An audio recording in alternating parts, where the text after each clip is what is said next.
So with me not wanting to be at home much, that took me across the country. I went to DC to, as soon as I got accepted to a university, I just took it.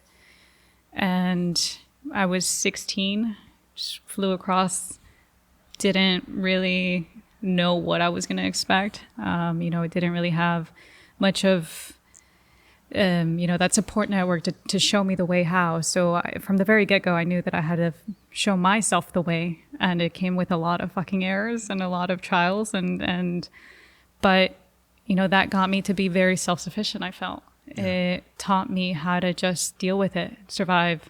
And, that complemented also my wanting to explore different areas. The first time that I got to go abroad, I went to Kenya, spent a couple of months there. And what gave you the opportunity to go abroad? I saved a shit ton of money and probably did a bunch of things I shouldn't have done. Yeah. So volunteering. Yeah. Travel is amazing. Mm-hmm.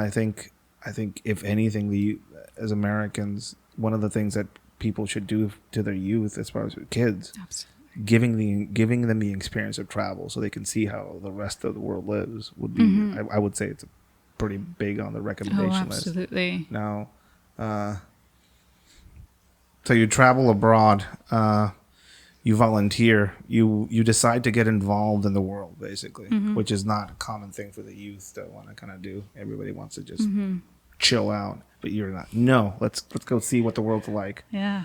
So through volunteering, earning money on your own, being independent, mm-hmm. just running away, basically. Yeah, that is how my superhero was developed. You just ran away. Mm-hmm. You got involved with the world. You go to Kenya. Mm-hmm. What was that like? Experiencing? I mean, you've already experienced L.A., Jalisco. You go back to the U.S. Do you ever experience those that type of lifestyle? Kenya is a completely different universe, right? Yeah. So what was that like? Yeah, I mean, it's hard not to go into it with like one narrative, right? You like when I went to it, you think that I almost regret saying this, but it is reality. You go into it like, oh, they need to be saved, or they need to be helped, and real fast that thing shifts because you realized, no, they're perfectly fine. You're here to learn, and you're here to just absorb. And I mean, I worked in 2 different children's homes. One of them was for destitute children whose parents had either passed away from HIV or had abandoned the children who had HIV. And so, automatically you get thrown into a community that you would expect to be suffering. From the outside, you expect them to be, that they're the ones that need the support. And I went in there and quickly realized, I was like, no, they're doing that for me. They're helping me. They're helping me realize so much about the world and about life and about, how your narrative and your mentality could be shifted. Yeah. They were some of the most happiest children that I've ever met. I mean, we would go collect trash bags and roll it up and turn it into a soccer ball. And, that would entertain us for hours. That was enough for them to have like a great day. Absolutely. Yeah. And, and that was just such a beautiful experience because, if you look at it from like the outside, like basically, if you try to superimpose what your concept of normal happiness, fulfillment is to a place like that, you are going to do a disservice to them and you. Absolutely. That's a powerful lesson. Yeah. And you have to also allow yourself to just be really, flexible and loving of the experience. It's going to completely shift your mind and completely shift everything that you know to be kind of true. But you have to let it. Yeah. That is a big evolutionary kind of component. Yeah. And so I worked there, and then I also worked with another children's home for children with mental disabilities. And it was, a lot of these children had been abandoned by, they're caregivers because of the perception of having a mental disability. And also you go into it with this perception of like, these children need my help. And then very quickly you learn it's like, no. They're here to show me stuff and just make me chill out, Absolutely. I mean, we grew up, or we were there with like, they used to tell me about the ostrich. There used to be an ostrich that came to the front of the house, and like we couldn't, they were telling me, it was like, that's really angry. And I'm like, no, it's a bird. And then, it would show up. The ostrich would just show up, and it's a fucking scary thing. Normal is a fluid concept. Oh, yeah. Normal is a fluid concept. It doesn't travel with you. Mm-mm. That's an interesting lesson. Yeah, absolutely. Volunteer work. It's awesome. To going out there and knowing what different types of normal is for other people. Where does the you becoming somebody that reports on or talks about or writes about some of these things, where does that start? Mm-hmm. Well, rolling around some more, I ended up in the Middle East. I started studying Arabic, and I went to Jordan in 2010. And that's when, we started seeing the reverberations of the Arab Spring. Yeah. So 2000 era, Middle East, Jordan area, that's an interesting, spicy time. Yeah, very spicy. That's a very spicy time for them. You were around for some of that. Yeah. Wow. So I was in Jordan, and then I had the option to, go to North Africa, so either Libya or Egypt. And then, we start rolling in 2011, and, I hear about Tunisia, and protests in Tunisia started happening. And we were also witnessing protests in Amman. And then, it starts getting a little bit spicier and spicier and spicier until we hit Egypt. And, effectively the Arab Spring starts. Yeah. And now, what were you seeing that would indicate that things were happening? Was it the mass protests, social media being utilized as a weapon? Yeah, absolutely. And then specifically the violence, right? Yeah. There were a few incidents that triggered some of this, right? Like iconic incidents that, like, can you talk about some of that? Yeah, absolutely. In Tunisia, it was kind of noted as a start. A fruit seller basically self-immolated. He set himself on fire after his fruit cart was confiscated by the police. Suddenly that started, airing grievances of police brutality, of, income inequality, of unemployment, all of these different grievances culminated. Attached to that single event.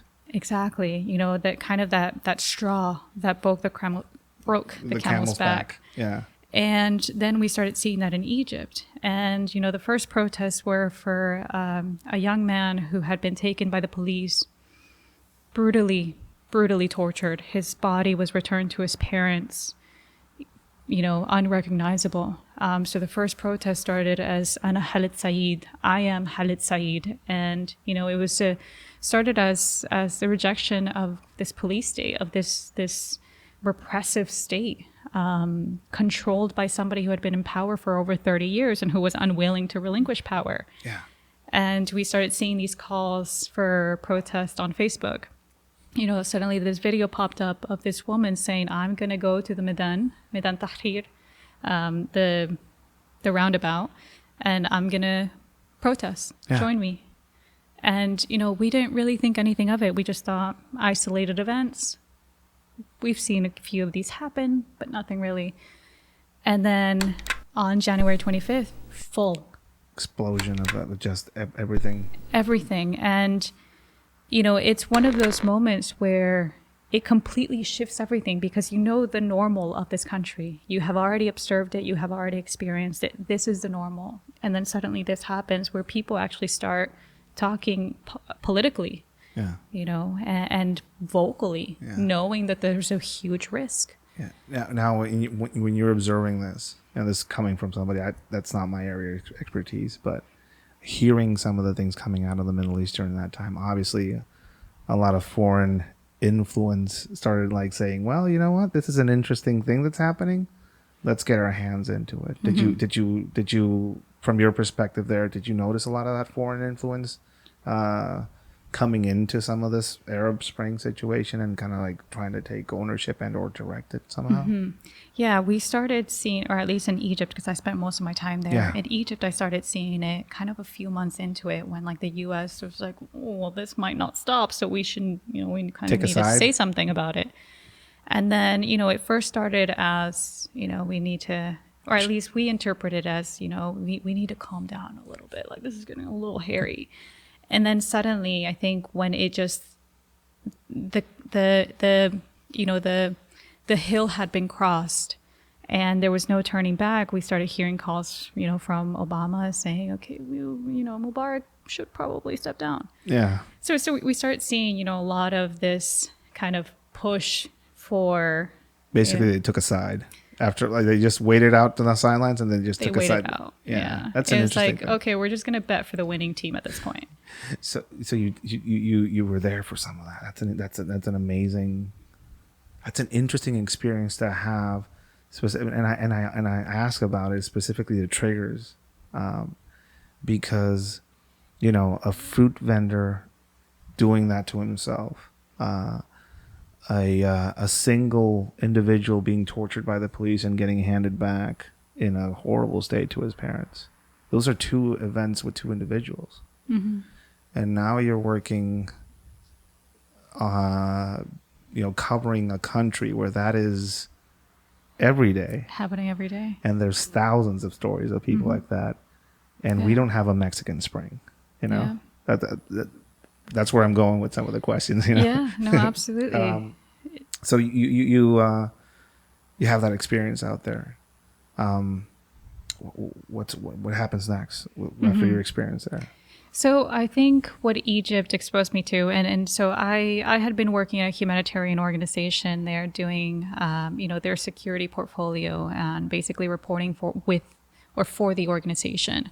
My job was to basically assess what was going on and report on trends and analyze. And, I working in this, seeing it outside my window, and then also hearing what other organizations were covering, primarily who weren't there, who were, who had such a massive platform to inform, other governments or people who, wanted to observe or wanted to remain interested in this, you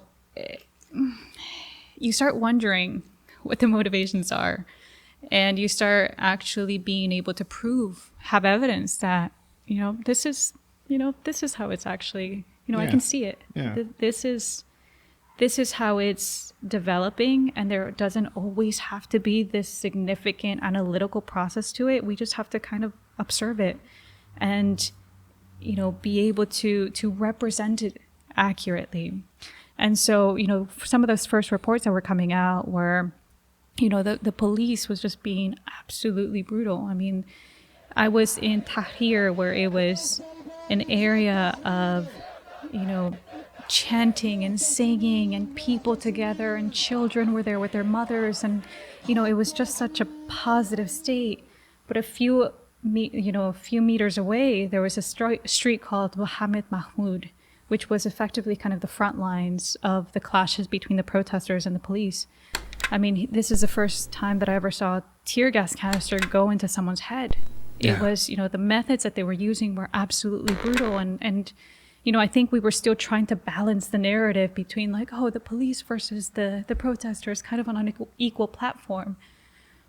But, the level of proportionality was just so out of this world. And I felt that, I think that drastically informed how nuance and detail is very important when you're covering a space. These voices matter. Yeah. And having someone that is actually there and reporting from there actually matters. Yeah. And I think that, I've taken that concept everywhere that I've gone, and if I'm not able to be there, I at least make a point to talk to people who are there. You have to include their voices. You have to make them kind of say their own record. You have to make them participate in that journal entry of the world for that specific part of the. Absolutely.